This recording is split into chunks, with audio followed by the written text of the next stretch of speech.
away the tail. The inside of Coates. Barker gets too heavily involved. And that's Whitehead and Coates.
Good evening and welcome to round 2 of the VRRC Fabarth Cup. This is part of the League of Champions here at VRRC. This evening we are at Vallelunga circuit in Italy and I am joined by Dave Marshall. Good evening, Dave. How are we doing, Steve? Pleased you said Vallelunga before I did for pronunciation there. Thank you very much, mate. Yeah, interesting circuit for us this evening. Track length of 2.5 miles, 4 kilometres. Some very, very quick turns in store for the drivers with a couple of tight, twisty bits just for fun. And from what I'm hearing, just to compromise the setup, Dave, I think a tricky one for the guys to get their heads around this evening. Yeah, it's a very, very tricky circuit. As you can probably see on your screen right now, you know, it's a track that compromises very much of a track that resembles Monza with a bit of sort of a Monte Carlo Grand Prix sort of esque middle stadium section. So the car has to be very, very good down the straights. You know, we're hitting top end of 6th gear, but then, you know, you get into that little stadium section and there's, you know, 2 sort of hairpins, very, very low gear, you know. You've got to have a car that compromises sort of each sector, otherwise, you know, you might end up being a sitting duck essentially. Yeah, and absolutely. And we saw last week, obviously last week was the first round of this championship and the guys have not only got to get their head around the setups, but they've got to get their head around the different tyre compounds, which at Zandvoort last weekend just threw up a few issues for the guys because they all, well, most of them, as far as I know, ran on the mediums, and before the end of the race, they were literally dropping the tyres off a cliff, as it were, and so to speak, and then the lap times were dropping significantly, and we saw some guys really, really struggling towards the end of the race, didn't we? Yeah, exactly. So I think, you know, the majority of people were running mediums. In fact, I think probably everyone was running mediums for the race. You know, I think we saw a lot of drivers maybe pushing a little bit too hard out the blocks, you know, battling very hard for position. Bear in mind, you know, it's a 20-minute race, a lot can happen. And yeah, just a case of drivers pushing it too hard, and the drivers that weren't pushing that hard and using the slipstream and the effect to save the tyres came back at the end of the race, seen by Jack, who had a great result. Yeah, absolutely. I mean, Jack McIntyre came out on top really with 35 points gained from last week's round at Zandvoort. Isaac Smith sat in second place currently with Jordan Brennan in third, Max Edmondson fourth. We've got Charlie Oliver in fifth, Martin Johnson in sixth, Robbie Stapleford seventh, Mike Epps in eighth, who unfortunately ended up getting disqualified from race 1, but we'll go into that a bit more in a second. Andy Dorman 9th and Andy Cowell rounding out the top 10. So yeah, just that Mike Epps, I mean, he showed absolutely fantastic pace last week. In the first race, unfortunately, he got a penalty, or he was awarded a penalty for a jump start, but unfortunately didn't see the message. When he didn't take the drive-through penalty, he got disqualified, didn't he? And there's a bit of a misunderstanding, a technical issue for him, but that put him out of the first race. Then the second race, he started at the back of the grid and had enough pace to get right through almost to the front, but then the tyres just dropped off and there wasn't much he could do, was there? Yeah, so you can see Mike's got such natural ability. You know, he gets in a car, does about 10 practice laps and straight away puts it at front running pace, but unfortunately it was just a little tech issue, very easy to miss, just a little tick box. Didn't have the tick box enabled and got a disqualification from first race, but it just shows there's no room for human error here. It's, you know, it comes down to the PC. You know, you tick the right boxes and you can stay in the race. But unfortunately, I've talked to him tonight, and he is having tech issues again. This time, not for ticky boxes or whatever, but he's just struggling with frame rate drop. So we think he's probably got tech issues where there's something not quite right on his PC, whether it's hard drive related or something like that. But yeah, he's getting frame rate drop, and it might impair his racing a little bit here. So we'll see how he goes. But all being well, he'll jump in the server, go fast. We'll see him at the top. Yeah, we're just qualifying has started. There is now 12 minutes and 40 seconds to go. We're just watching Jack McIntyre go. Now, Jack, in qualifying last week, didn't set the best times. You know, he wasn't the quickest in practice, but when it came to the race, he really showed some great racecraft. He showed what it's all about and what a talent he is. You know, whatever format or discipline it is, whether it's open wheelers, GT cars, and he's, you know, as we say, he's sat at the top of the table now. So he pulled some good results out, and we didn't really expect him to. I won't say do that well. We always expect him in the sort of top 6, but no, he really had a good performance last week, didn't he? Yeah, he's always going to be running in the front. You know, he's got incredible racecraft. He's shown that even if he doesn't have the pace, he can still pull results out of the bag. So Jack's definitely not the one to not look for essentially this race. There's a few standouts from tonight. You know, we know who's been doing a lot of practice, to the likes of, you know, Jordan Brennan. I know Isaac's been doing a lot of practice. He seems to be really gelling with his car. You know, it's a bit like his background. You know, he's come up through karts. For all he's racing, you know, tin top at the moment in mini challenge. You know, his background is go-karts, and he's phenomenally fast in them. So as we see Robbie Stapleford go first provisionally, yet another go-kart. So we're seeing, you know, the 911s. You know, it was that whole ethos around a driver who's got good car control through the hands. But we're seeing, you know, the likes of the go-karts really starting to come up through the field in this discipline. Yeah, absolutely. Just quickly say hello to Adam Azalovic on the chat. Welcome to the stream, Adam. Hope you enjoy it. Yeah, I mean, just quickly to explain to anyone who is watching for the first time, this is the League of Champions. So we had the Porsche challenge for 4 rounds. Now we move into the Fabarth Cup. Just can you explain very quickly while we're in qualifying, Dave, how the points work? Because obviously we're running this as a separate league, but it's part of the big championship. Is that fair enough to say? Yes, sort of the wrong way around there. This is the championship part of the bigger league. Yeah, so it's very much a case of it runs a lot like Race of Champions. So anyone not familiar with that, it's sort of multiple disciplines, builds up and ends up with an overall crown champion. So there's points that goes into a championship league table. So there's 4 championships, but then where your finishing position of that championship then determines how many points you get for the league. So as you can see there on screen, we started already with a Porsche. The Porsche is finished. We've got a championship winner for that. They get trophies and caps for first, second and third place. We're now into the second round of Fabarth at Vallelunga, and then from here we're going to Classic DTM and TT Cup. But as you can see, DTM is the first championship where there's multiple cars to choose from. You know, you've got the choice of the Alfa, the Mercedes and the BMW. So, you know, each championship has really proven that there has to be a whole different sort of way around of testing, if you like. So the DTM is going to be quite interesting regarding testing which car a certain driver gets on with best, and, you know, it could provide some really interesting racing. Yeah, absolutely fantastic. I mean, it's good to see it sort of coming alive here, you know, within the VRRC community, as we just saw Max Bird there tangling with the wall in qualifying, but Jordan Brennan is currently on pole position with a 1:32.2.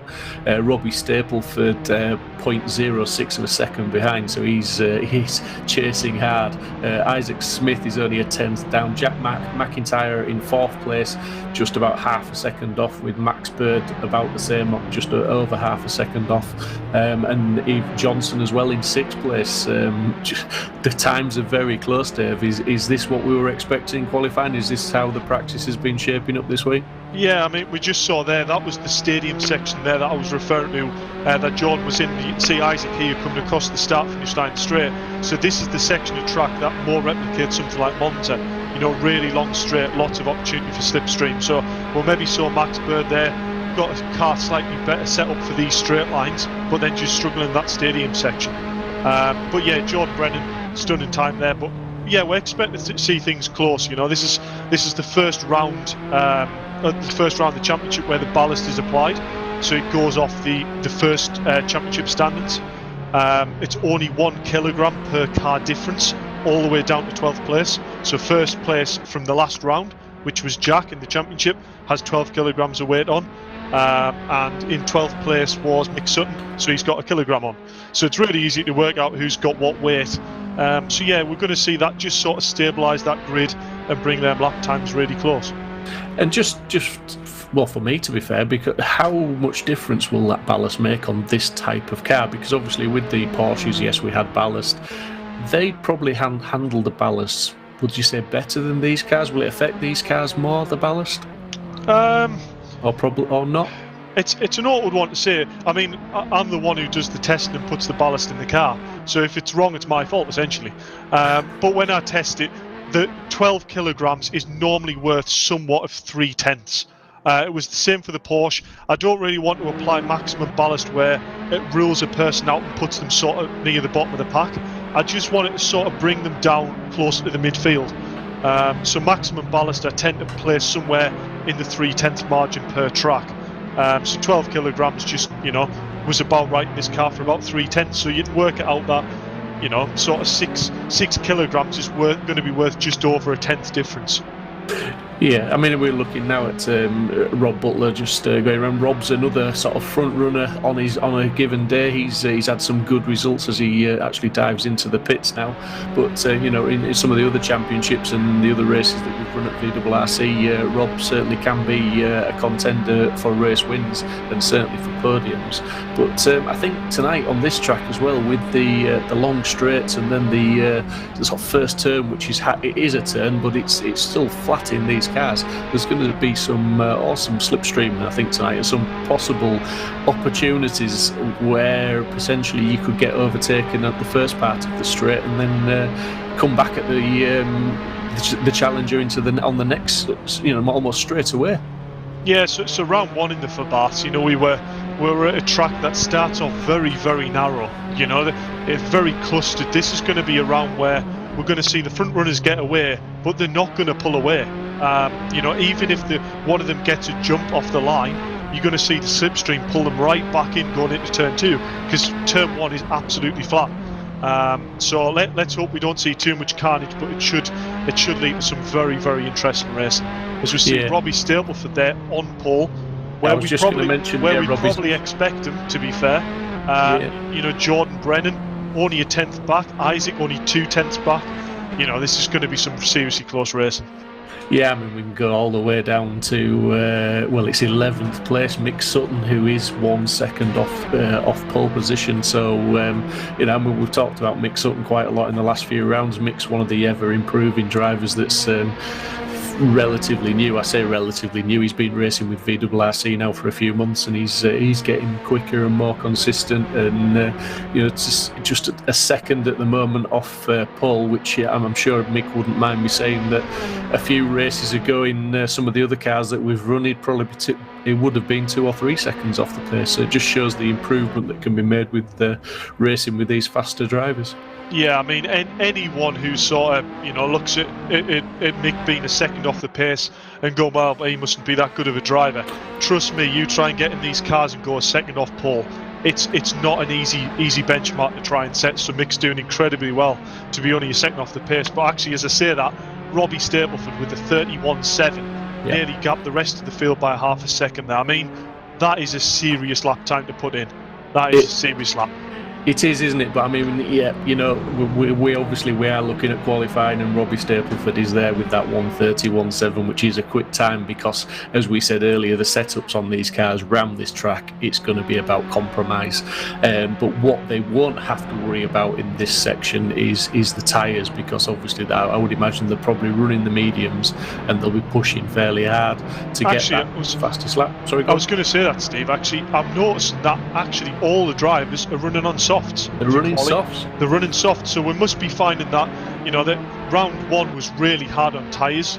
Long sweeping right-handers really running that back left off. But this track, for all it's incredibly fast, it's got big braking areas and not that many fast right speed corners. It's all sort of third gear instead of the top end of fifth. So yeah, we're probably seeing drivers that's, you know, pushing the luck with softs. You'd probably get 2 to 3 good laps in on the softs, but then, you know, they go off a cliff essentially. So I reckon we're going to see all the drivers basically run mediums in the race, but we might see a few chancing on the hards to hopefully come back strong at the end of the race.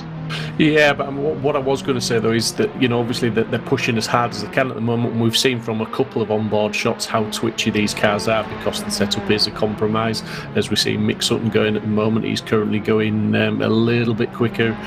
He's improving ever so slightly, but during the race they're not going to be able to push that 10 tenths all the way, because obviously they are going to have to think about that tyre wear, because obviously, you know, towards the end of the race, as we saw last week, it's a bit of an unknown. I'm sure some of these guys have done race distance practicing, but to us it's an unknown that you know, that it might get 2 or 3 laps towards the end, or even sooner, and they could find their paces dropping by up to a second a lap.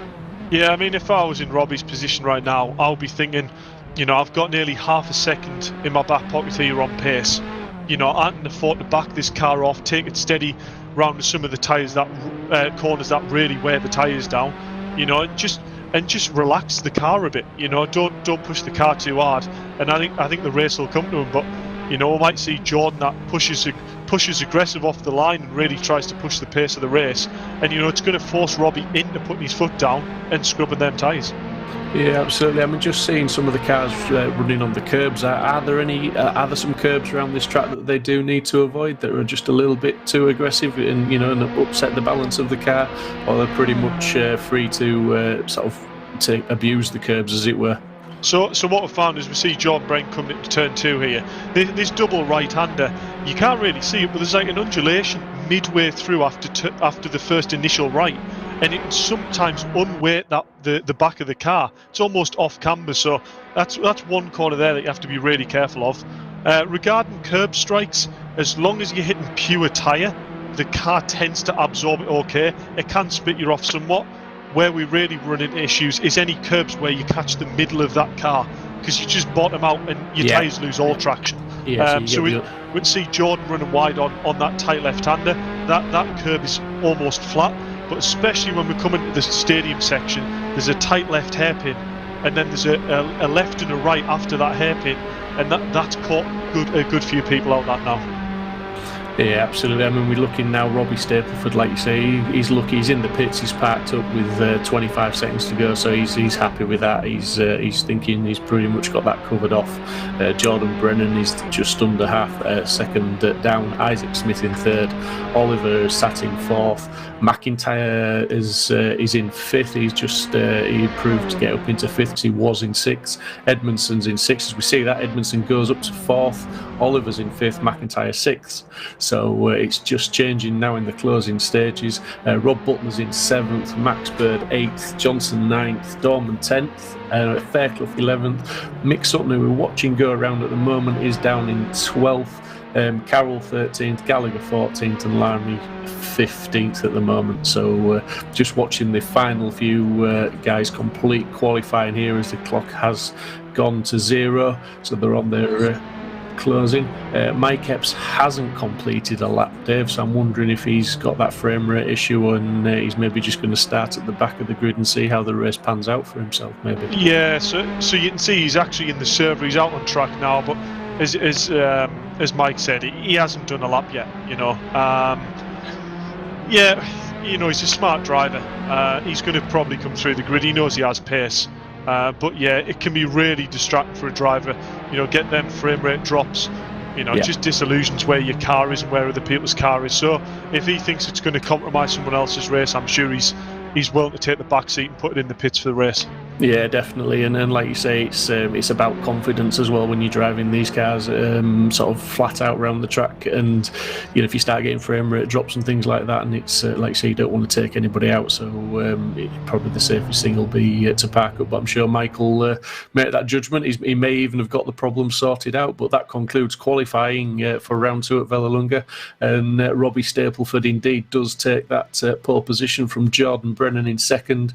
Then it's Isaac Smith and Max Edmondson, 3rd and 4th. Then we've got Charlie Oliver in 5th, Jack McIntyre in 6th, Rob Butler 7th, Max Bird 8th, Martin Johnson 9th, Andy Dorman rounds out the top 10 with Will Fairclough 11th, Mick Sutton in 12th, Andy Carroll 13th, Tony Gallagher 14th, Paul Lamy 15th, Mike Epps in 16th place after not completing a lap. But as we said, we do think he's got some technical issues, so we'll see how Mike gets on. But if he has no issues and he starts at the back of the grid, Dave, that is one of the cars to watch tonight. Yeah, I mean, we saw it in the previous round of the championship. He started last on the grid, and did he finish in 2nd place? I think it was. So it was, mate. Yeah, he's definitely a driver who can come through the grid. And he knows how to race, that lad. He does indeed, and I mean, I think he was looking good to challenge for the win. In fact, because he sort of more or less caught up to 1st place with a few laps to go, still a bit of time left on the clock. But his tyres dropped off that proverbial cliff, didn't they? So I was actually talking to him after that race, and he said, he was closing Jordan in. He thought he could have him, closing in about 3/10 a lap. And then, 3 laps from the end or 2 laps from the end, just when he was getting within that second to try and get the slipstream, he said his tyres just dropped off a cliff altogether and just couldn't make any progress on Jordan then. So, yeah, it just shows, you push this car past sort of the limits. It's really quite realistic. The tyre literally just drops off and you have nothing left.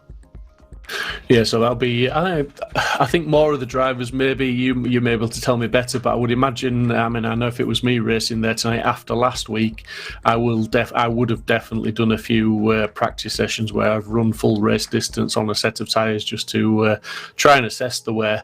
I mean, practice is always different to when you're battling hard with somebody. I know, but obviously, I'm sure they'll have given themselves some sort of idea and got some feedback from the tyres. Yeah, I mean.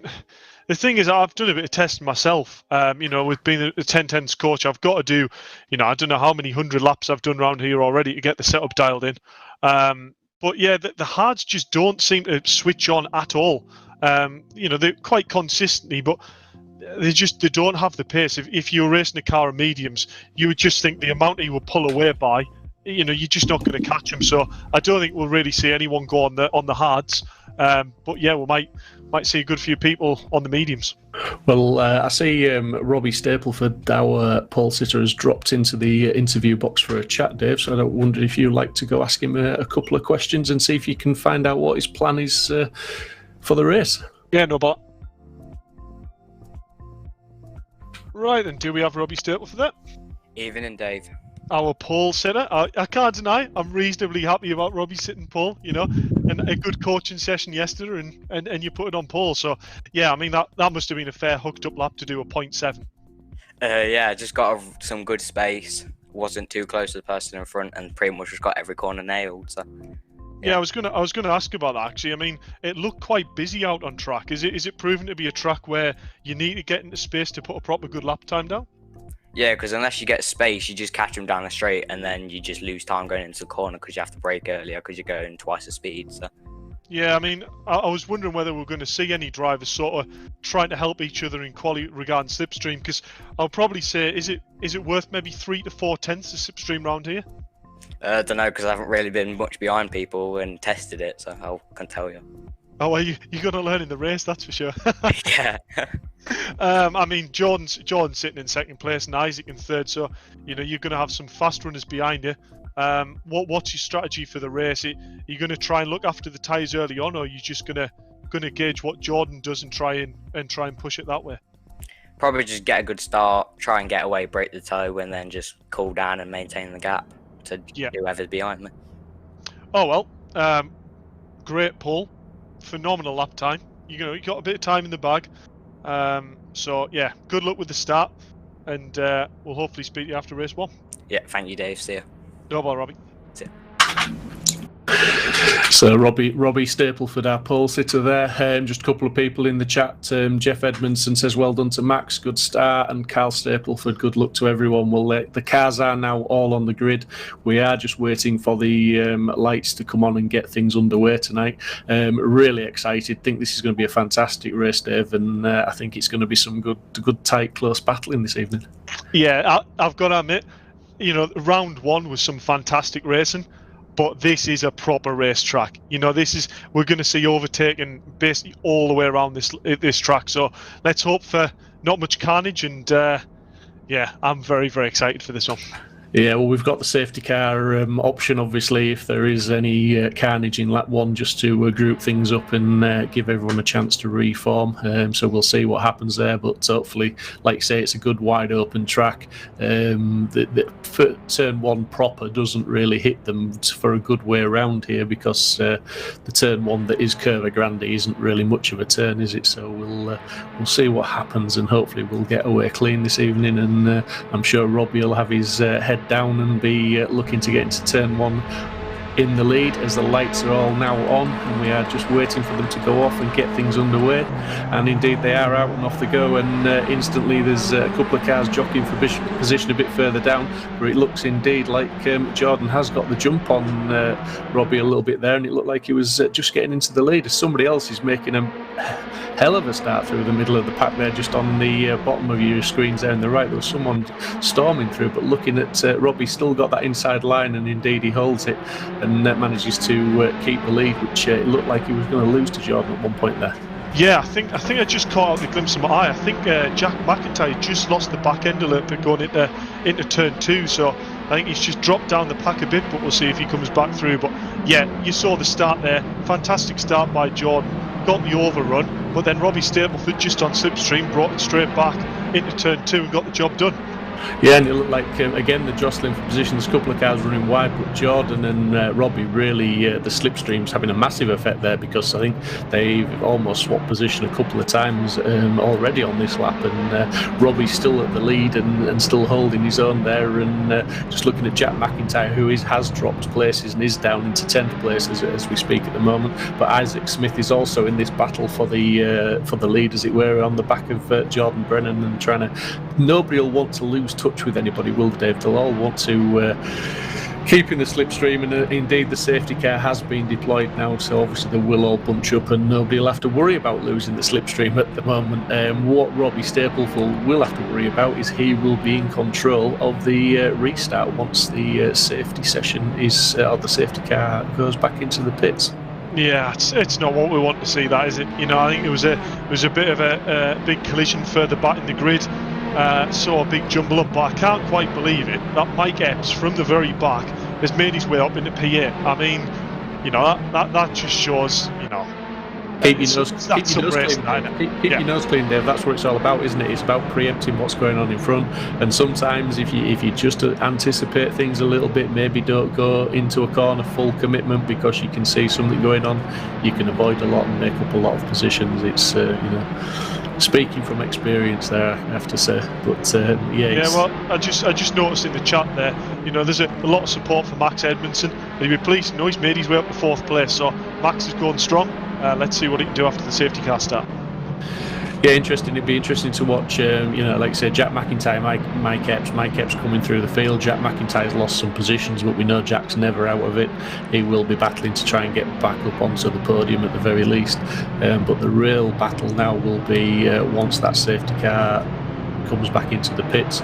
Robbie Stapleford will want to get his head down, and he'll want to really try and get the jump on Jordan Brennan, because otherwise Jordan Brennan is going to be in the slipstream all the way down the start finish and beyond the first turn of Curva Grande.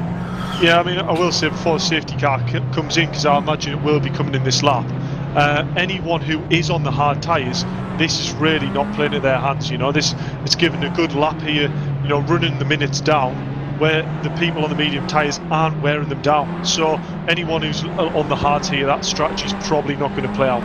Yeah, we're just waiting for Robbie Stapleford now to really sort of gun it, as the safety car has gone in, and it's down to him now, and he'll just be trying to get a bit of a gap and go, and that is a huge jump. Yeah. That is a huge jump that he's just got on Jordan there.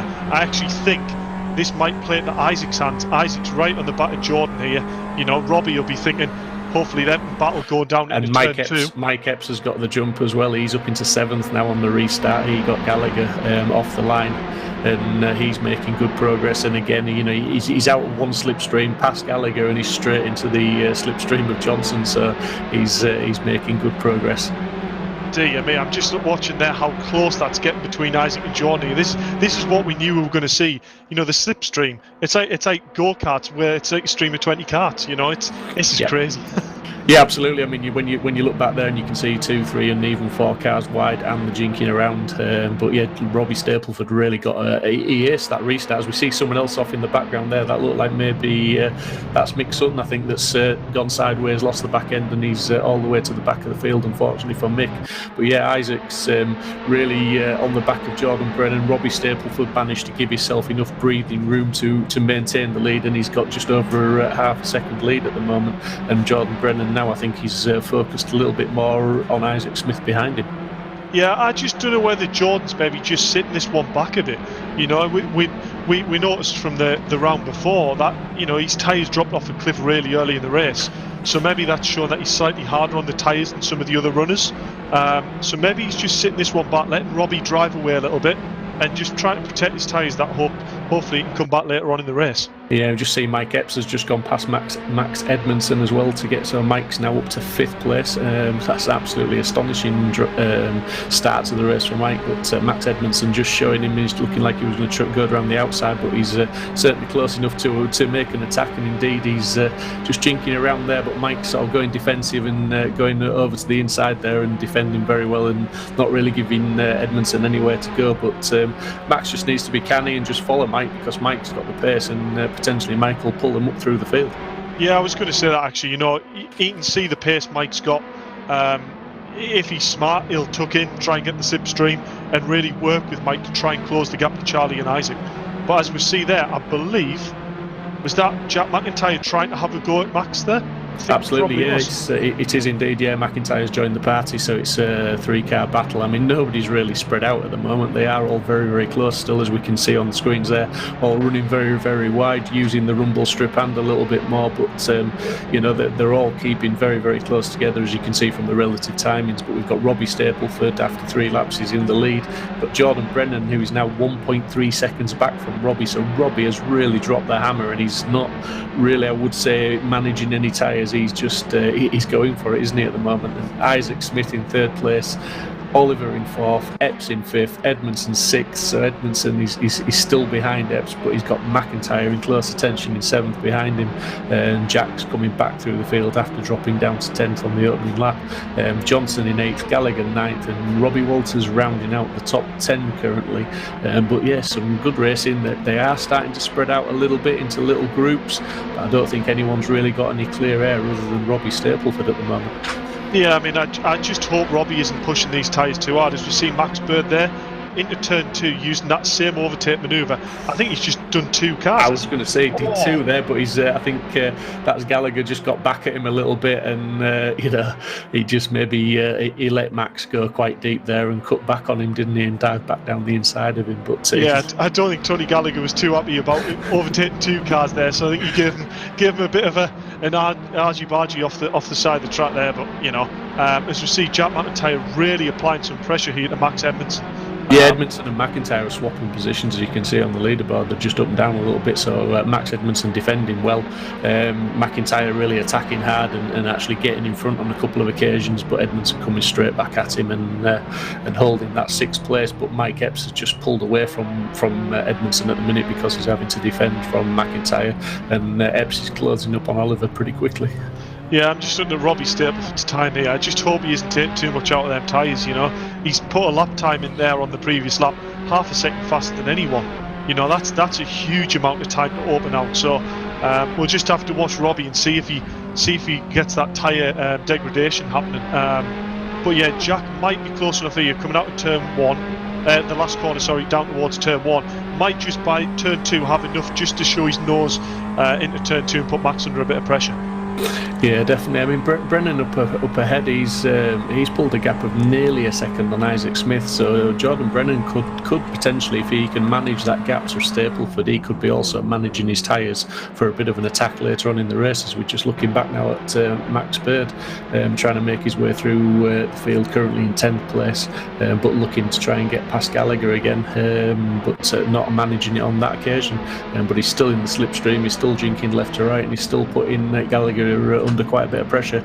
Indeed, he's trying to go around the outside of him, which he's almost done. I think he has pretty much just about got around the outside of him there. That's a great move. So this is going down towards a left-hand hairpin here, so I would say as long as he can defend it, which, Tony contact. Gallagher there showed his nose. Max tried to defend it off, but that's not the sort of move you want to be doing in a single seater. You know, all this is going to be doing is hindering their straight line speed. You know, they're going to end up being a sitting duck if they keep up the collisions.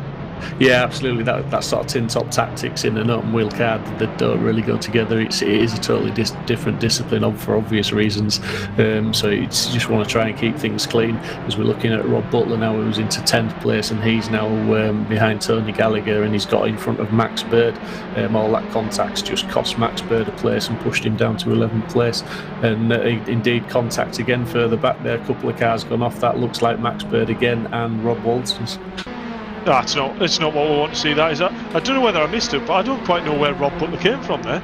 I'm sure he was down in sort of 14th place, and then all of a sudden he's ended up battling up in 9th place. You know, not too far off the back of the rest of the grid.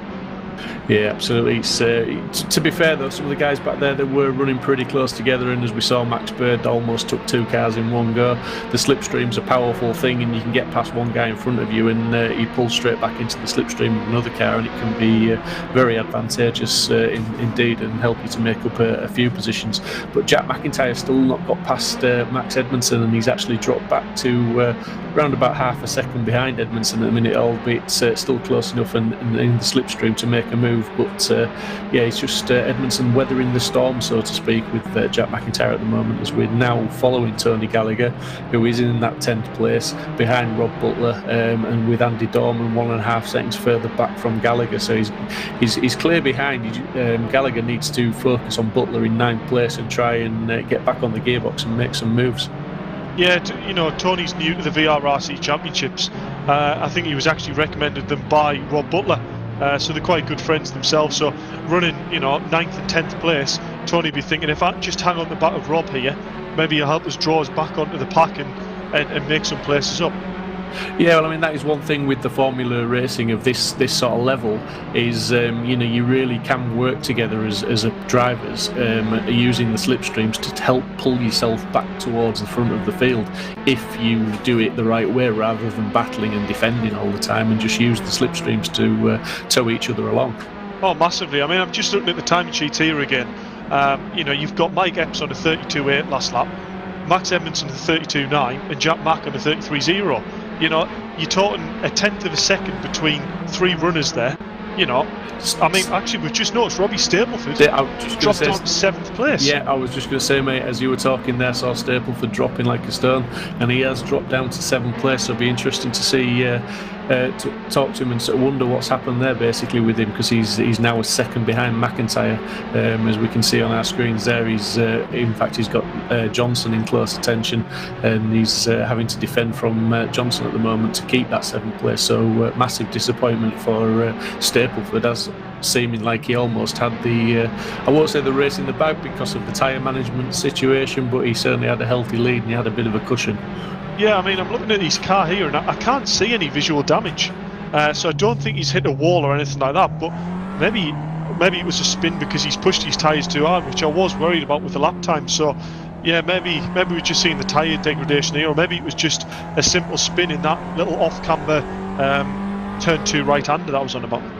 Yeah, and also interesting to see Mike Epps obviously making some really fast progress, but he seems to have got up to that 4th place now behind Oliver, and he's not really closing that gap, and in fact they're all lapping pretty much within a few tenths of each other throughout, certainly the top sort of 6 or 7 now. So I wonder if the tyres are an issue again at this round, and whether they are, the performance is going from them, and it's sort of levelling out towards the end of the race because you know, the grip's going away from them. Yeah, I mean, I'm just looking here. There's not really anyone in that magic bracket. You know, Jack's just about on it, 0.6 of a second off the back of Edmondson there. You know, if you can get them cars within half a second, that's just going to bring that slipstream into it. And, you know, you get within half a second of the car in front, that's when you really start to maybe gain a free 0.3 of a second just on slipstream, put you right onto the back. I was going to say back bumper, but it's back aero, really, isn't it, of these single seats? Absolutely, yeah, just on the rear diff. But yeah, the Jordan Brennan now, he's got just under a second ahead now of Isaac Smith, and to be fair, you'd have to say Jordan Brennan hasn't had to battle too hard. He hasn't pushed as hard as Robbie Stapleford, so maybe it's Jordan Brennan's race to lose now. Maybe he's managed those tyres better, and he's going to be able to bring that home in first place with that gap of a second back to Smith now. Oliver's half a second behind Smith, so Oliver's now maybe getting into that sweet spot where he's going to pick up the toe from Smith, and Smith's going to have to start watching in his mirrors now for Oliver. Yeah, I mean, I'm not going to say anything, but Jordan has been in this position before in round one, and we know how that ended up. But, you know, I'm sure Jordan's done a bit more practice on full race spec with the fuel. He's going to know what the tyres are going to do, and he might have predicted it a little bit better. But we're noticing Charlie Oliver is just, don't know whether it's Mike Epps getting closer to Charlie, so Charlie's put his foot down a bit more, and he's really starting to push onto the back of Isaac. So this race is far from over yet, like. Definitely, mate, and this is going to be a 3-car battle now for second place very, very soon. I would say by the end of this straight almost, because I think they're all starting to really close up on each other. And, you know, it's going to get very, very interesting very, very quickly. And don't discount Mike Epps from jumping up and taking that second spot, because we've got 4 minutes and sort of 30 seconds just over to go of this race, plus a lap at the end.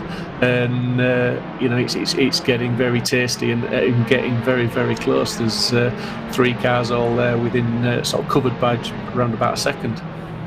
Yeah, I mean, this race is really starting to develop towards the end, isn't it? I wonder whether with the tyre dropping off, whether we were just going to sort of see this stalemate to the end where cars were holding about a second gap, but no one was really progressing. But we're seeing Charlie Oliver really starting to put pressure on Isaac. Isaac's dropped another 0.2 off the bat of Brennan, so Charlie's really in this now. Yeah, and I'm wondering if Isaac's just, you know, having to, he's starting to drive a bit more defensive. That's why he's losing time to Brennan, or whether it's a tyre issue for him, one or the other. Whatever happens now, Oliver's definitely in the slipstream, and he's going to be attacking, I would say, very, very soon, coming into this corner, even maybe as they go around the Curvy Grande. Yeah, watch the move here. Watch the move here. This is it. In fact, I think that was actually a bump from Charlie to go. Was that to Isaac to go, let's go forward instead of defending? Because can he see the gap closing with Mike? Or, you know, is this drivers trying to work together to pull away? Or was that just Isaac pulled over, was defending hard, and Charlie wasn't expecting it? Maybe, yeah. I mean, I'll go with the latter. But to be fair, you know, these guys know what they're doing, and I won't be surprised. Although there, he's just pushed wide, and that's like let Mike Epps through. There was a bit of contact there, wheel to wheel, by the looks of it, and Oliver came off worst, and he's lost out to Epps now. So Isaac Smith's going to have to look behind him because he's got a hard charging Mike Epps in his mirrors now. But again, that's all played in the hands of Brennan, because now Smith is 1.8 seconds off the back of Brennan. Yeah, I mean, that corner there that you saw there is a notoriously slidey corner. You know, it's a very fast running, high aero, and people think, you know, you can go around the outside. But as Isaac's shown, just carried more speed into the corner than Charlie did, and Charlie was on the outside trying to go around the outside. Isaac's one of the drivers that, you know, he's a typical go-karter. You can't go around the outside of Isaac, he won't allow it. So as we see Mike here, hopefully he doesn't try the same thing. Yeah, but I tell you what though, Oliver is he's back on it. He's closed right back up to those guys as well after that little bit of an excursion, and he's potentially he's going to come off the best of all 3 of them here, because he's getting a double slipstream if he can get himself in a position.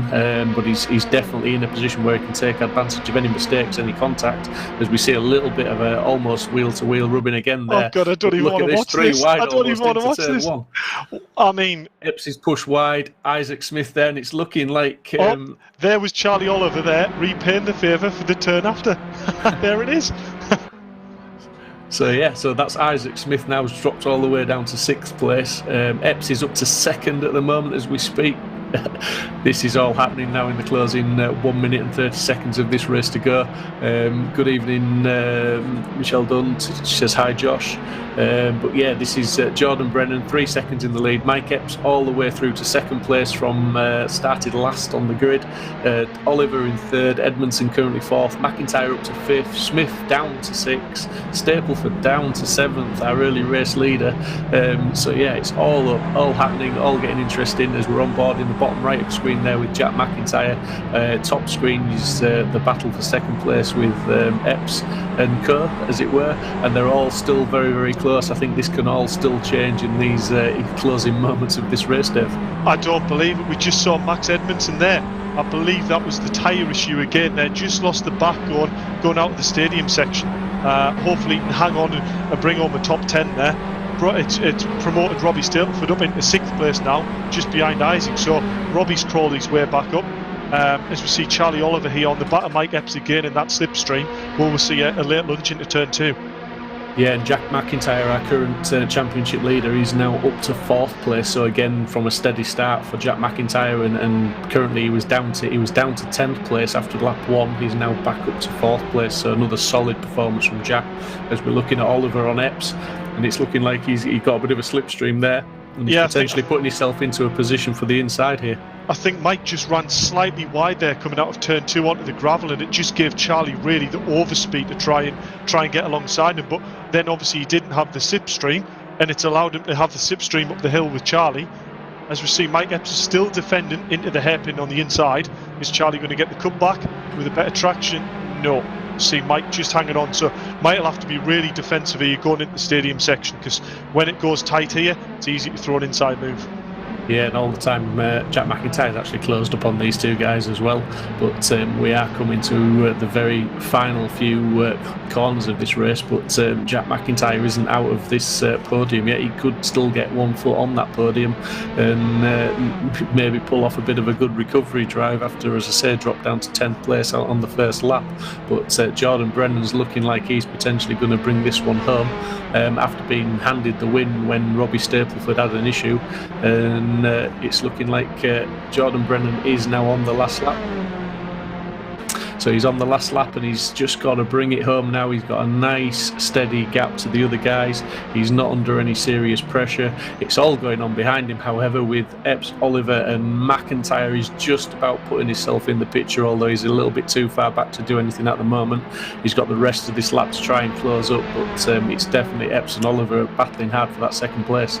And this is exactly where Charlie can really put the pressure on. It's uphill in the slipstream, going into that right-hander where it's so tempting to try and put around the outside, which would give the inside line going into the hairpin. As we see that move there, Charlie round the outside, will Mike let it stick? No, well defended by Mike there. So Charlie's going to have to try something down this hairpin.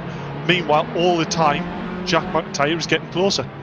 Yeah, absolutely closing in. As we were saying there, he's just really watching, and he's racing, he's driving his lines, he's racing his race, and he's closed right onto the back of Oliver now. He's literally just under 2/10. In fact, he's actually showing Oliver his nose and looking like he was going to go around the outside, which is going to give Epps a bit of breathing space and let Epps maybe just get a little bit of a gap on Oliver, as we see Jordan Brennan still just steady away out in the front with 3.5 second lead.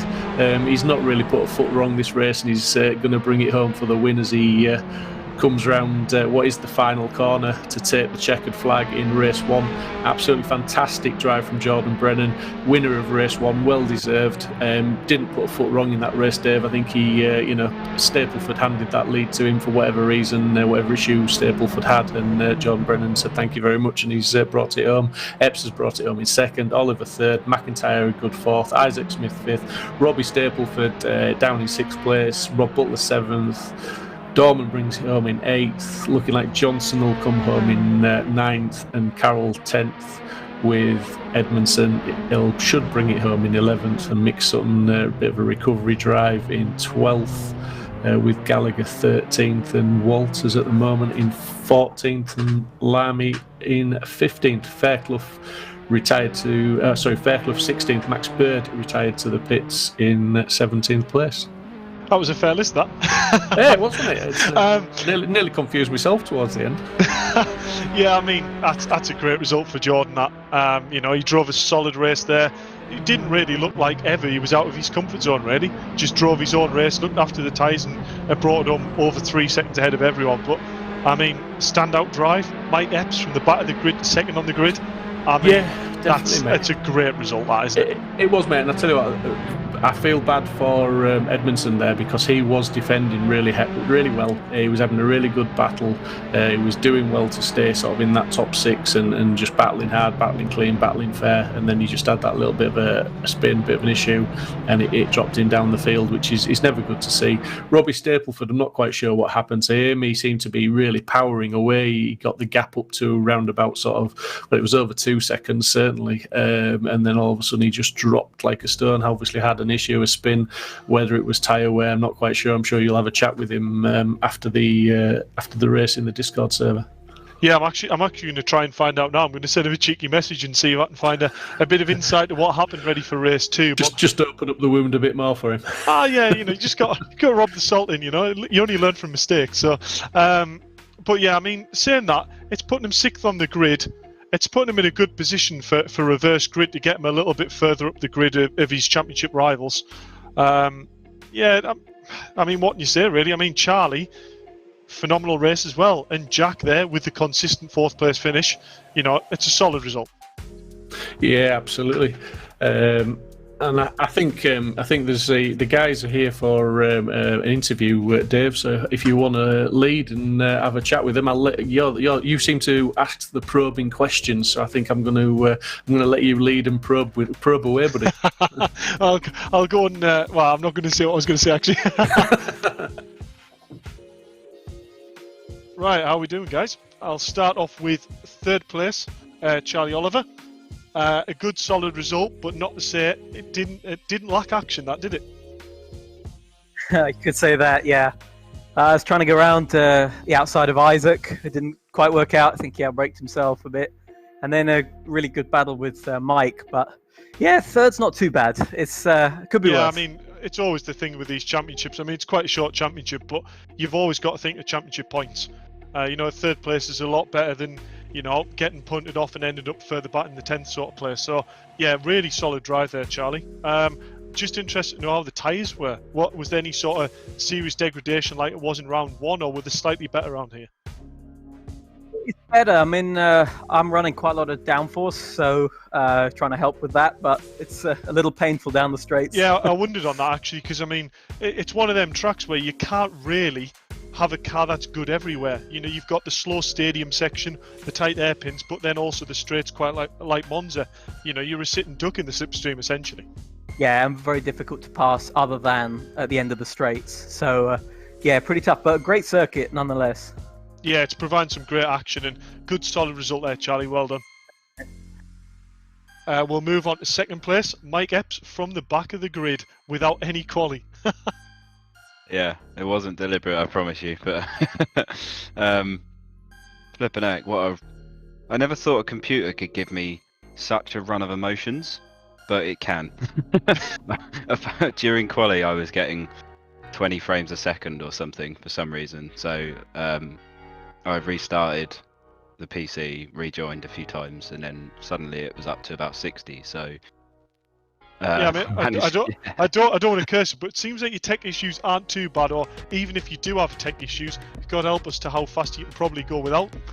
Yeah, I know. I think as long as I stay in the server and don't do anything, we'll be alright for the time being. But I've had problems with Assetto Corsa since owning this PC. It's one of the reasons I didn't do the first mini challenge championship, to be honest, because I couldn't get the sound working. I sound like a complete noob, and I'm not. I actually have half an idea of what I'm doing, but at the moment I've got a few strange bugs going on at the moment with Assetto, so I'm battling against quite a lot, let alone the other drivers. I'm battling against, you know, it's like being blind in one eye or something in a real life car. Well, you're still definitely doing all right. Yeah, mean, not too bad. You're definitely making a habit of this, starting at the back and coming through to finish second place essentially. But Seems to be my style. Yeah, I'd like to have a proper crack at it at some point. And once I've got all this running right, and I've, probably put to admit myself, put a few more laps in beforehand and actually giving it a better crack. But it's a bit of a busy time of year. Yeah. So yeah, it's difficult. I think I'd spent the life of my rear tyres again. So certainly an element of my driving style and probably, battling through as well has caused that. But credit to Charlie, that was actually a good fun race. So I hope there weren't any weird moments or anything my side. But I've got internet and PC intermittent problems here or there. So it's no wonder I'm out there. It's a solid effort, Mike, and we'll hopefully see you on the podium in race 2. Yeah, exactly. Yeah, I'm going to see how we go now. So, cheers, mate. Right, we'll move quickly on to Jordan, race winner of round 2, race 1. Pretty easy win that, Jordan. Really, you didn't look too stressed. You weren't pushing the car too hard, and yet your times were just exactly what they needed to be to bring home the win. Yeah, it went pretty well, to be fair. I was just, the game plan for that was just to look after the tyres. And then when I seen Robbie putting in quick laps, I knew his tyres would have gone. And when it did go, I was like, yep. I couldn't more happier, but yeah, the gap just sort of got bigger to Isaac. And I seen them battling, and I just knew just to look after my tyres. And just still had a little bit of life left in at the end as well. Yeah, well, championship-wise, that's obviously really helping the point scenario there. Any tactics for race 2? Is it just going to be keep clean, or are you going to really try and push to try and get through the pack early on?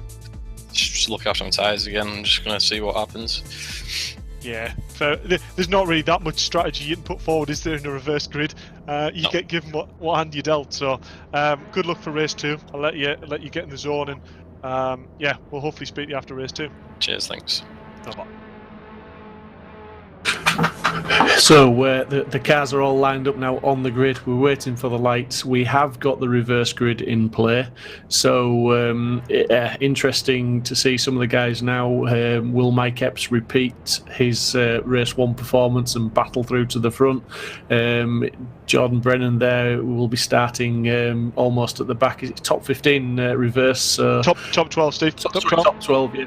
Sorry, top 12. So he's in 12th place. So he's got 11 cars in front of him to battle through. So it's going to be an interesting one, Dave, as the lights are coming on now.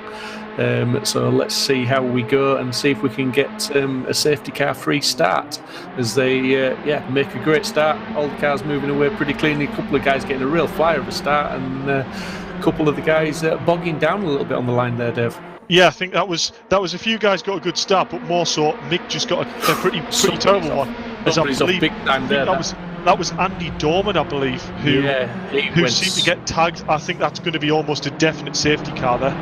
Yeah, absolutely. He went off at a real high speed. There's a few cars up and down at the moment, but Edmondson is showing us in the lead at the moment, and just hard to judge because they're all weaving now, so definitely safety car deployed. But yeah, when they get a start here on this track, it's such a wide open track, and the slipstream is so effective, and we're getting cars 2-3 wide as they're coming down the start finish straight there, all jostling for position, and it's so easy for someone just to make contact with the wheels there, and I'm guessing that's probably what happened with Andy Dorman, and it sort of just sent him off stage left, I think it was, over to the barriers. Yeah, I mean, for me, there's nothing more terrifying here than racing open wheel. In tin top, I like to think I do okay. You can get away with little bits of contact here and there, and you're not too worried about going door to door. Here, you've got to know exactly where your tyres are, and any tyre-to-tyre contact can spin your car straight off. So it's definitely going to play an advantage to the guys who are used to open wheel karts. They've raced this, throughout their childhood, and you can tell who's got the racecraft there.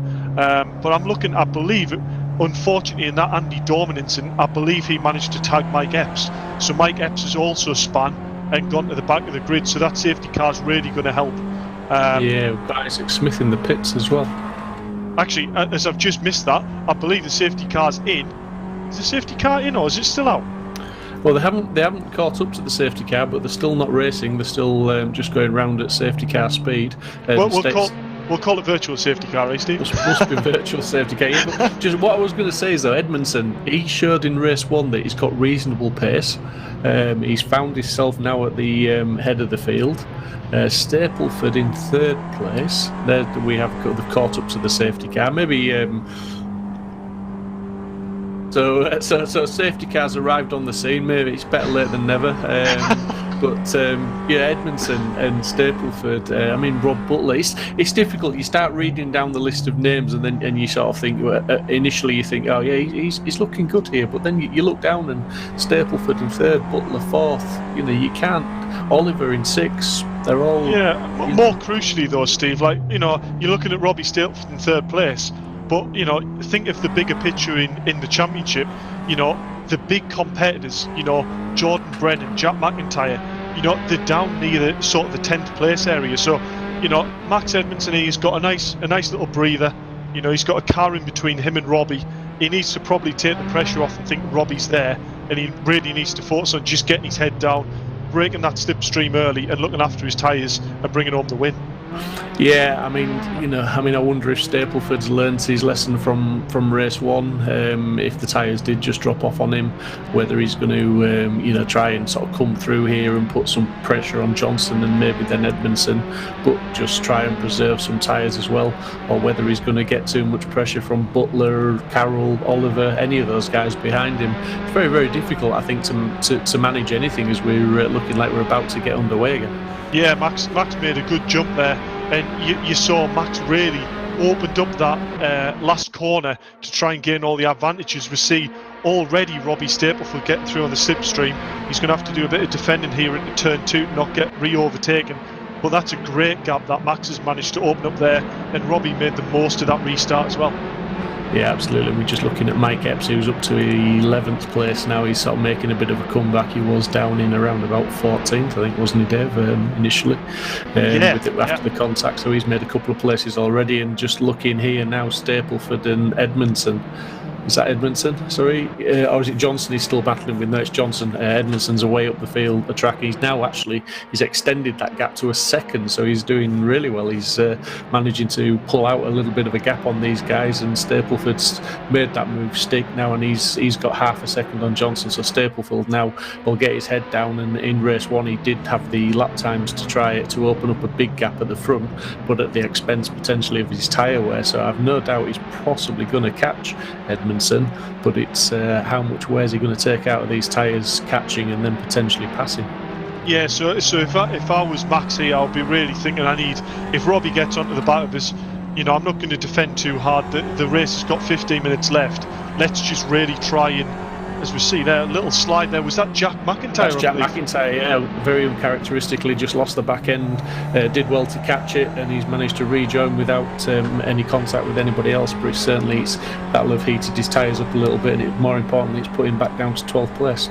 As I think I saw there, Mike Epps has just got a slight bit of damage on his front wing, I think I caught in the mirror.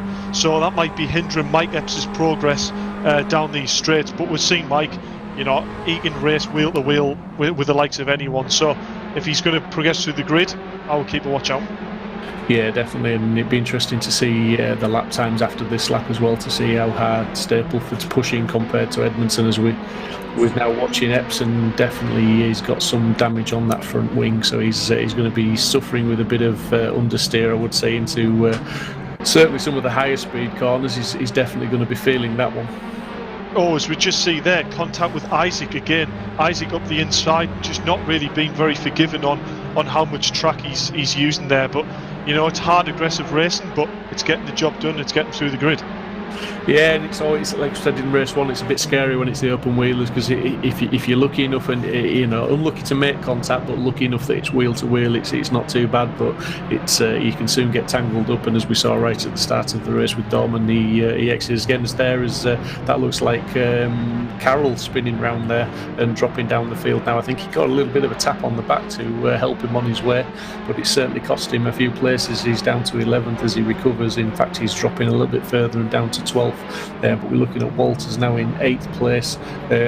He's 2/10 off the back of Smith, and certainly in the slipstream now where it matters. But he's also got Fairclough behind him, who's got McIntyre behind him. Yeah, we see Fairclough here just putting the pressure on Robin. It's a very, very difficult scenario, this, because he's got to be thinking about trying to overtake Isaac, but then you got Will. But as we see, Jack McIntyre trying the late lunge on Will Fairclough there. Will's doing very well with a top 10 position here. But yeah, Isaac seems to have the job done on Robin at the moment. Yeah, McIntyre managed to hold the inside line there, and he's now on the back of Walters, and like you say, Smith up in front and defending from Walters, and it could all get a little bit complicated very quickly now as Jack McIntyre is joining the party, and obviously Fairclough is not out of the equation. He's only a 10th behind McIntyre as he's hanging onto the back of Jack. So Edmondson still 1.4 seconds ahead of Stapleford, so it doesn't look like Stapleford's got an answer for Edmondson at the moment, or whether he's just managing the tyre situation, as you said, and just trying to manage that gap and stay in touch with Edmondson. Yeah, I mean, I think we've seen the pace Robbie's got, but that's not to say, and Max has got great pace as well. 32.8, that was front running pace in the last race, so Max has definitely got the speed there. That's not an issue. But we're noticing Robbie's on a 33.2 last lap, so maybe Robbie's really looking after his tyres here, because he knew how much they went off the wall. Actually, as I say that, he's just done a 32.6, so he's reeling Max by it, isn't he? Yeah, he's it's only by about sort of a tenth and a half there, but it's it's 1.2 seconds back. He's close enough to staying in touch. As we're just looking back from Isaac Smith, and we see McIntyre making a move on Walters as he comes out of the slipstream. He's got the inside line. He's going to make that move stick in the second half of that corner, as it looked like Fairclough running very wide in the background, and indeed I think he's had a spin now. So yeah, indeed he's dropping down the field. He's unfortunately lost the back end and just spun off. But yeah, McIntyre's not quite finished with Walters at the minute. Walters is coming back at him, but I think Jack's managed to defend that just about and hold the position. Yeah, this is where we might see Robin throw it up the inside into the hairpin if he's feeling brave, or no, he's just going to sit behind Jack and try and get any slipstream and gain in on Isaac, who's just starting to pull a gap on Jack now. Yeah, and if you look at the bottom right hand of your screen, you've got Jordan Brennan and Oliver battling hard. Jordan Brennan on the gearbox of Charlie Oliver and looking for a way around. But looking like Mike Epps has been in and done some repairs. He was in the pits not so long ago, so he's got that car repaired and he's come back out on track. So he's going to be putting some fast and furious laps in now just to see if he can recover anything from this second race points-wise. Yeah, I mean, you get a point for fastest lap, so it's worth him probably coming out on the softs and trying to do the fastest lap of the race to secure some form of point.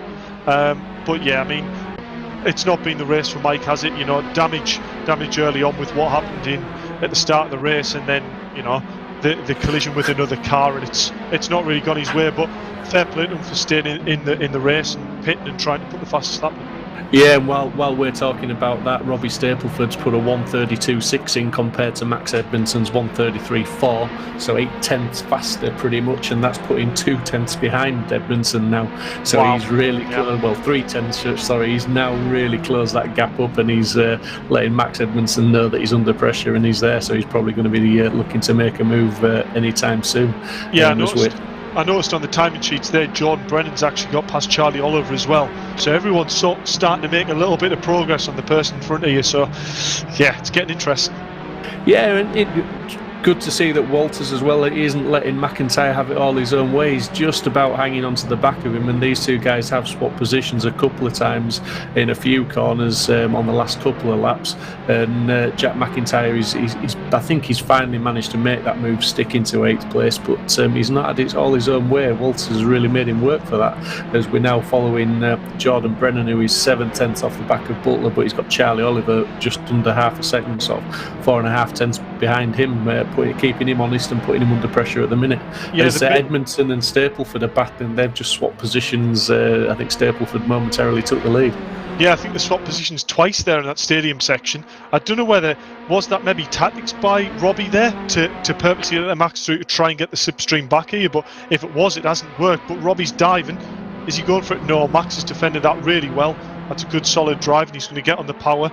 Uphill here, this is where slipstream really is beneficial to these slightly lower powered Formula 4 cars. Robbie's going to put it up the inside. I reckon that's job done. I reckon that's job done going at this corner. Yeah, definitely. I mean, he's looking like Stapleford. Edmondson's not giving up, as we saw in race 1. He knows how to defend. He defends hard, and he will defend hard. But Stapleford has managed to get in front, but it's not all over by any means. As there you go, Edmondson again back down the inside, pushing hard. Fantastic race. He runs a little bit wide, but manages to keep it all in check and get the power down, and manages to take that first place back as we speak at this moment in time. Stapleford, he's looking, and he's pushing, and he's not giving up by any means. He's still keeping Edmondson on. He's putting him under pressure, and again down the inside. So that's 3 overtakes in 4 corners. I mean, it doesn't get any closer or any faster than this, does it, Dave? No, I mean, this is what I want to see. I think we need to tell these guys there's still 7 minutes of the race left. You know, I don't know what this is going to be doing to the tyre wear, but while these battle, Jordan Brennan is up into 3rd position. You know, they're gonna have to watch them times if they're going to start battling this hard. Here's my train of thought, Dave. Jordan Brennan's now in 3rd place, watching those 2 guys swapping positions, thinking, you know what, a win's on the cards for me. Yeah, we know what he's thinking, don't we? We know what he's thinking. I mean, you know, Jordan's doing what he did in race 1, solid laps, looking after his tyres, and there's a podium position. You know, he's doing everything he needs to. Yeah, Robbie Stapleford again. He's managed to defend. He's got that lead, and he's holding on to it by the skin of his teeth, which is 0.2 of a second at the minute. As Edmondson's keeping him under pressure, and is now in the slipstream. And it's a case of, is he going to jink out and dive down? Stapleford moves across to cover the inside line ever so slightly, and manages to hold the lead from Edmondson this time round. But there's not a lot in it. They are very, very close. As we're looking back at Butler, Oliver, McIntyre, Smith, all battling away further down. There's contact there.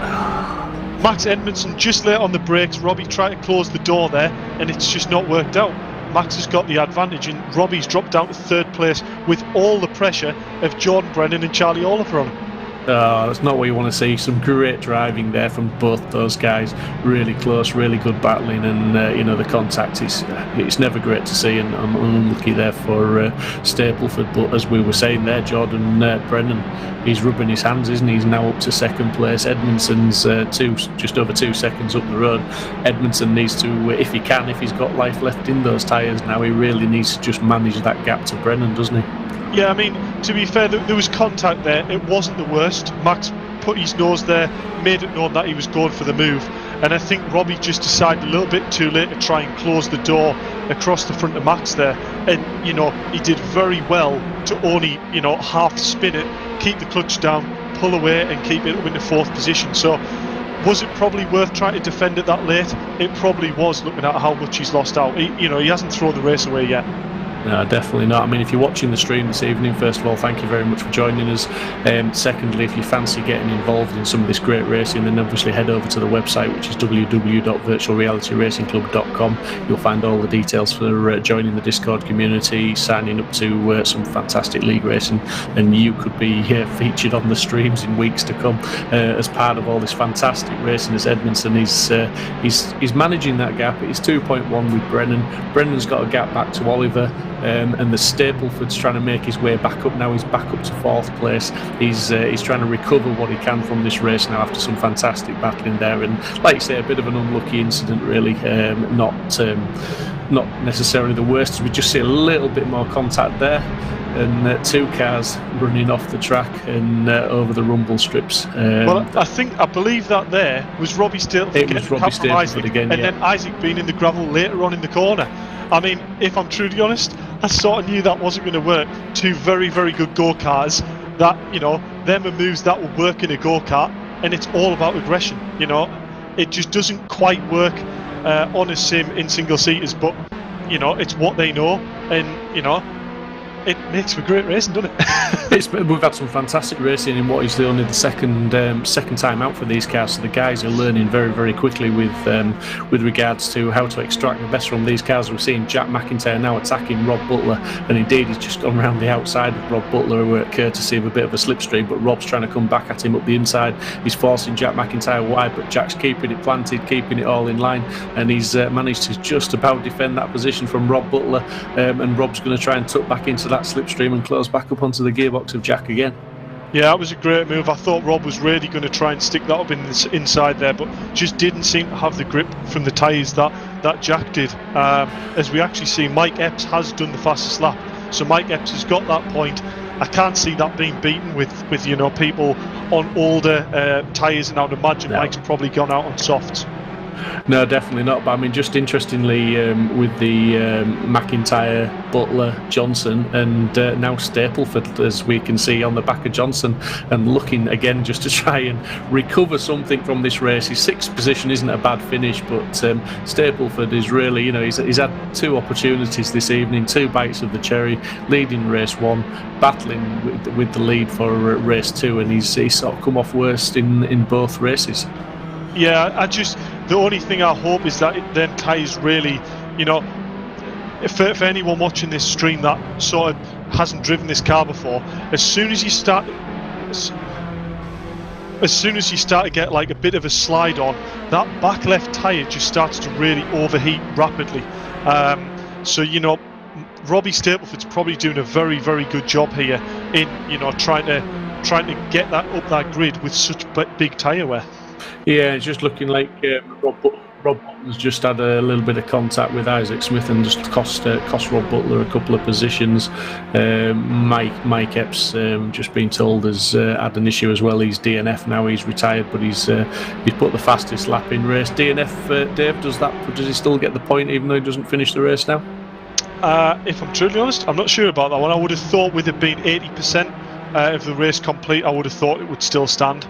I'm not sure. I'd have to look at the rules and regs. No worries, mate. I'll let you come back to us on that one. Maybe next week. Yeah, it would definitely be next week, I would have thought. Max Edmondson, the gap's down to 1.2 back to Jordan Brennan. So Jordan Brennan is closing that gap in, but maybe it's either Edmondson's tyres have gone or Edmondson is managing that gap and just trying to take it a little bit easier, nursing it home. We've just dropped in under 1 minute to go, plus one lap to complete this race. So Edmondson now he's in sight of the checkered flag almost.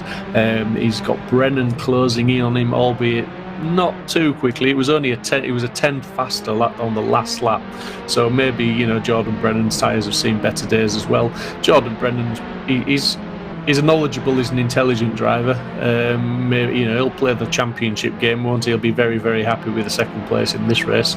As Oliver is in third place, we've got McIntyre fourth, Johnson fifth, Stapleford into sixth place with Isaac Smith seventh, Andy Dorman eighth, Rob Butler ninth, and Andy Carroll rounding out the top 10 at the moment.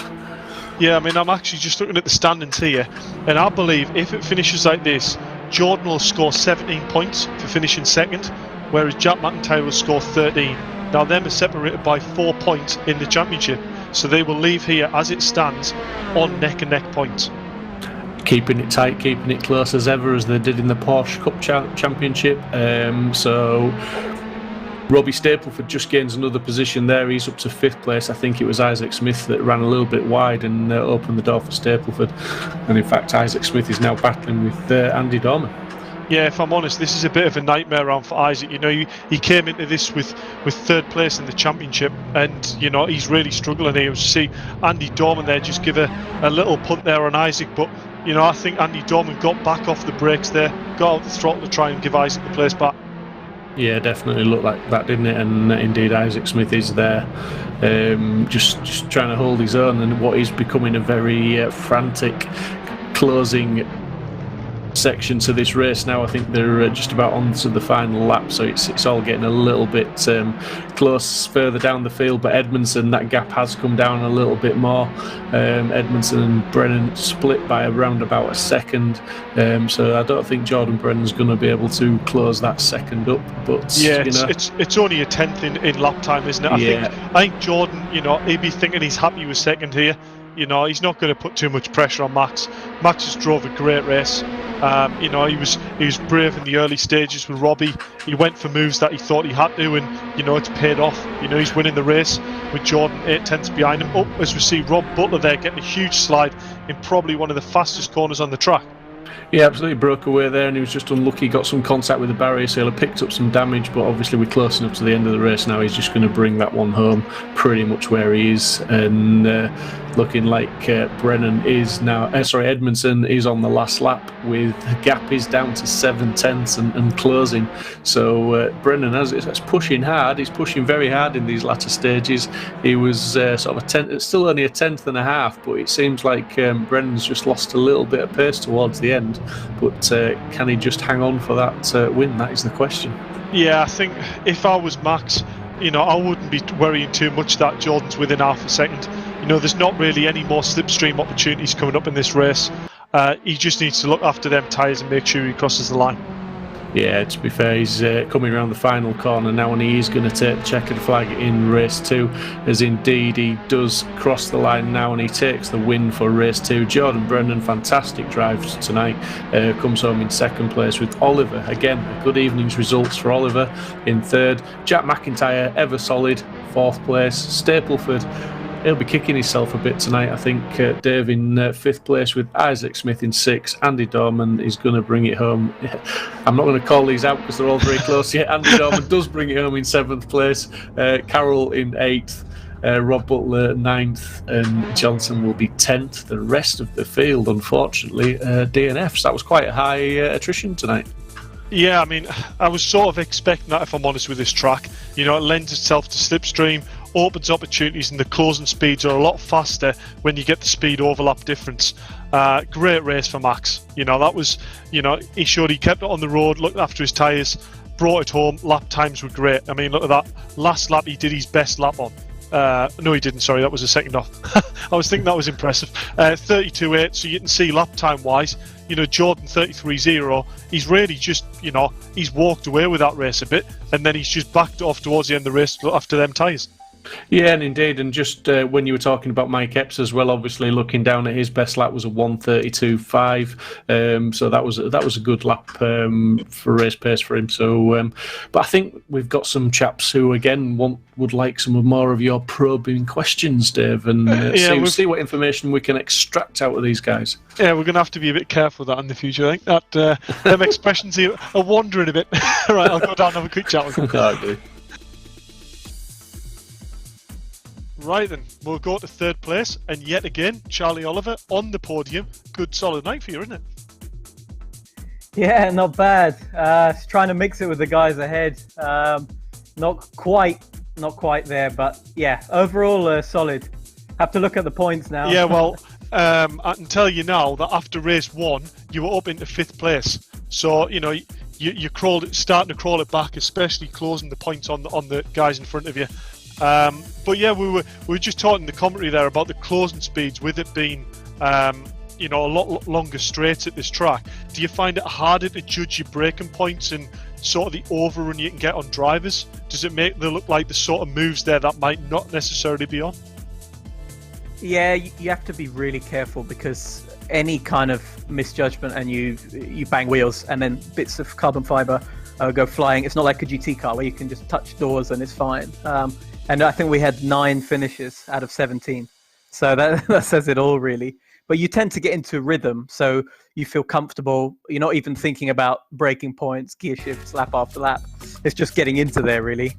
Yeah, I mean, were you looking after after race 1? Obviously, you knew what sort of to expect with the tyres, really. Was your strategy any different for race 2 regarding looking after them? I tend to approach race 2 as more stay out of trouble because of the reverse grid. So yeah. If you've made it through lap 1 or 2, no damage, then you can get on with it after the safety car. So it's just about being a bit more careful for me. Yeah, I mean, we didn't actually see on stream what exactly happened from the line. You know, we saw, I think it was Mick Sutton on pole got a particularly slow start, and then he got sort of surrounded by the rest of them. But what sort of happened in turn 1? Because we didn't really get to see that. Well, my initial launch was good, and then someone sort of coming to that first kink of the circuit, someone bounced across the track into the gravel, so a little lift for that, and then I think there was another bit of contact at the first proper braking zone, and then possibly some more behind later on, so the safety car was called. It just sounds like it was a bit of carnage, to be fair. Yeah, you could call it that. But to be fair, we sort of expected that. Super quick start, super long straights. Slipstream starts to play into part before the first braking area. It's a bit like a Monza, just not quite as tight. So you did very well to sort of get through the part there, Charlie, and good solid finish and a good points haul for the night. Yeah, still in one piece. Thanks, Dave. Yeah, no bother, Charlie. We'll move on to second place finisher. So Jordan Brennan, sorry. Yeah, good solid point haul as well. Yeah, it was all right. You seemed to drive your own race there, and you were sort of left to do your own thing, really. Same as race 1, I just stayed out of trouble. Yeah, it went pretty well. I closed up to Max at the end. Win could have been better, but I'm happy with second. Yeah, I mean, looking after what happened in the first part, it was such a high-speed sort of collision. There was cars sort of darting left, right, and centre. So to get through that pack and come out somewhat cleanly, I think it's a fair achievement to take. It was. I had no damage from that whatsoever. I had more in race 1, and I think I had just one touch in race 1. Yeah, I mean, it's a good solid effort. The points haul from tonight's really going to help you in the championship points. And if I worked it out right, I think you're coming away here tie on points with Jack McIntyre. So, I mean, going into round 3, it's going to be all to play for. Yeah, that's all right. That just means I carry more weight, though. So, not looking forward to that. Well, I was actually going to quickly ask about that regarding ballast. Did you notice any difference in the car from round 1? Regarding weight, or is the car taking the weight quite well? It's just representing the times maybe a little bit slower than what you could do without the weight. The car feels all right on weight, but you do notice in lap time. Like Isaac's been doing, what was he doing? Like 31.6s with no weight all week, and he's jumped the car today, and he's gone like 8 tenths lower. Yeah, that's 11 kilos. So there's quite a big difference in weight, but it handles it pretty well. Yeah, well, we're going to see how you handle it with 12 kilograms on board. So, good luck with that going into round 3. Yeah, good luck for that, and we'll catch up with you next race. Cheers, thank you. And on to our race winner, Max Edmondson, who we've seen has got multiple fans watching tonight. Yeah, good solid result, and it's good to bring home a win. Yeah, race 1, I was obviously struggled a bit with tyre, and then I obviously been myself, but race 2 I had a quite good start and just kept it from there. But I think me and Robbie had a little battle during the middle bit, and I think I was there, and then he turned in on me. But obviously I'll have to check the replays for that. Yeah, if I'm honest, I sort of stuck my neck on the block and called it during the race, and I thought you showed your nose enough to sort of Robbie to know that you were there, and then Robbie tried to defend the corner a little bit too late. But we'll wait and see what happens regarding that. But provisionally, you've won the race, and did you feel that Robbie had the pace on you there, which is why you were so aggressive in, trying to get back? And, I'm not going to say you were lunging up the inside, but you were definitely making sure, he couldn't just sort of pull away. Obviously, I was struggling with pace across this week, so obviously, if I let him get a gap, he would have just gone. Because I knew Robbie's always fast, he's fast in these cars, so that's why I kept on, overtaking him and defending and stuff, just to slow him getting the gap, basically. Yeah, I mean, I think it was probably needed to be done. I was watching the lap times. I think he probably had a few tenths on you per lap. But, that sort of driving there where you sort of just keep showing your nose in every slow corner, you can't do anything but defend the line. So you did very well, brought the fight home, and a good win all in all. Yeah, but obviously thanks to Heat and Shop and Riggs for helping me throughout the championship. Nice to get your sponsors in there. Going forward into the mini esports, I believe. Yeah, good solid result, and we'll hope to see you at the front again going into round 3. Cheers. No bother.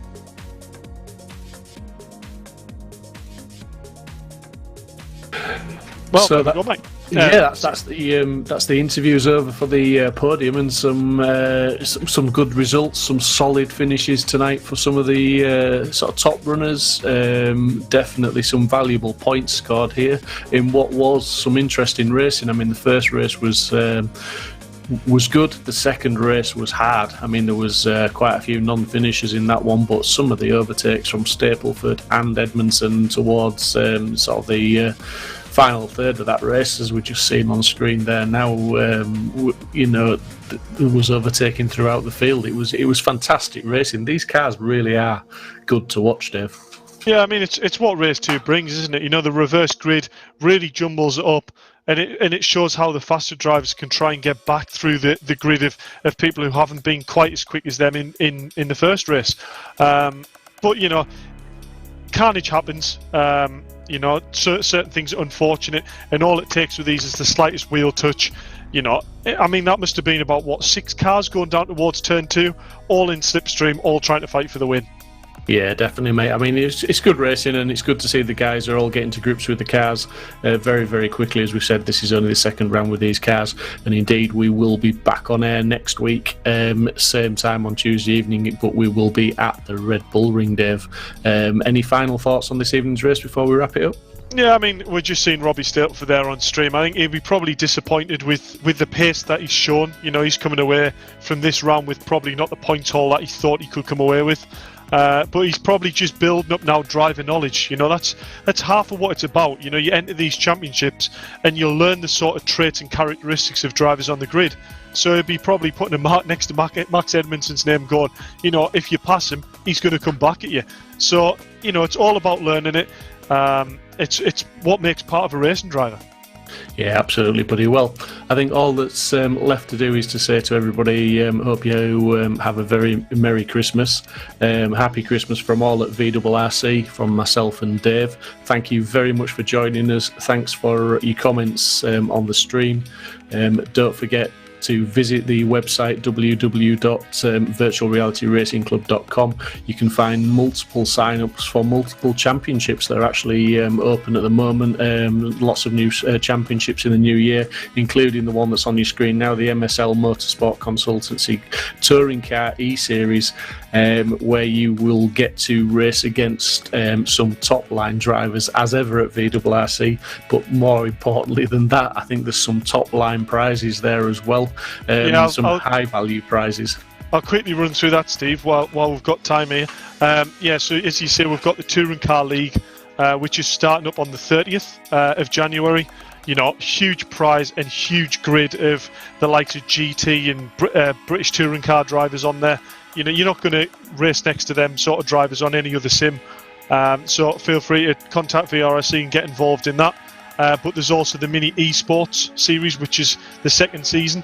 That's huge prize as well. You've got a round winning a mini test days, rigs on offer for real drivers, a huge prize funds, and fantastic racing, some fantastic cars. So I think there was only 2 spaces left in that. So if you're interested in sign-ups, make sure you contact VRRC or Rich Hayden and getting involved. Yeah, well, you heard it here first. There's literally just a couple of spaces left, so if you want to get involved and be in with a chance of racing against some top-name drivers, but also for some fantastic prizes, you need to get signed up as soon as possible. So just visit www.virtualrealityracingclub.com and join the community, sign yourselves up, and who knows, we could see you on track in the new year. But as I said earlier, from myself and Dave and all at the VRRC community, hope you have a very Merry Christmas. But we will be back next week. Don't forget, same time, same place, Tuesday evening for the round 3 of the Fabarth at the Red Bull Ring in Austria. Thank you very much. Good night.